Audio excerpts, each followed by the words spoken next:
علیکم ورونو، اجازه احمد مومند یم او تاسو ګورئ پروګرام پښتون ټي وي 24. ملګرو، په پروګرام کې را سره اشفاق د هېڅ تعریف محتاج نه دی. انشاءالله موږ کتونکو ته به نظمونه شعرونه هغه ټول به موږ ته وایي، د ده نه به معلومات کو. دې مبارک اشفاق وروره، د ټولو نه اول خو ستاسو ډېره شکریا ادا کوم چې موږ له دومره ټایم راکړو. زموږ د کتونکو ته به څه نندالې کوئ؟ لومړنی خو ستاسو مننه ادا کوم چې تاسو دلته دومره راغلی او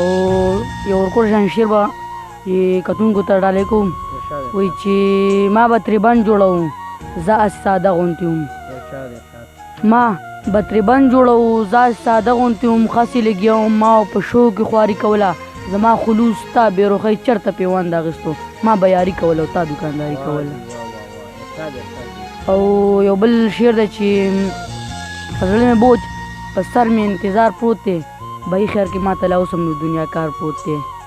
په زړه مې بوج په سر مې انتظار پروت دی، بهي خیر کې ما ته اوس هم د دنیا کار پروت دی. او زما په زړه کې د جنت نقشه جوړېږي چېرته زما په زړه کې ارمان ستا دیدار پروت دی.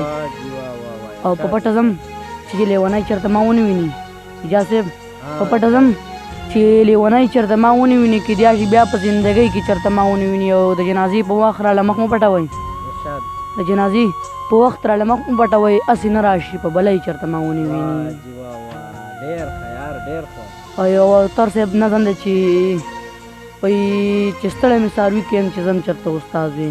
په 24 ګنټې ورځ کې مې 15 ګنټې ډیوټي وی چې سحر څه ټایم راتلی، بس زما خپله مرضي وی، جمعه چټي مې خپله وی، اتوار مې سرکاري وی، څادر مې جوخ اغوستی وی، نه بیلټ وی نه وردي وی، په ټول سکول مې ځان له جوړه کړې باچایي وی، چې ناستې په کورسۍ کې لګولې مې خنسپري وی، چې نه د چا ماتخت وی نه به ما د چا آواز وی، چې ستړی مې څاروي کیم چې ځم چېرته استاد وي. او په لږه مې کار نه کېږي، 80,000 تنخواه وی، په هر جیب کې 60,000 روپۍ پرتې زما وی، ولاړه مې د کور مخې ته توره کرولا وی، وړو چې را لپی راوړی د چا چیلنګې غوا وی، په لو کې شاګردان نه سره 20 کسان لګیا وی، نه راتللی په سکوټر خو چې جوړ کړی مې تجاز وی، چې ستړی مې څاروي کیم چې ځم چېرته استاد وي. او یو بل نظم دی چې د جومات په پیازازه کې یو سپین ږیری بابا ناست دی، دواړه لاس یې لپه کړي د الله په نامه غواړي، د الله نه یې نه غواړي څوک څه ورنه کړي او تېر شي، څوک وایي بل څه کار دی نشته، چې د سوال رزق ته ناست دی. جوماتونه خو نور خمس ته چېرته بل جومات ته لاړ شه،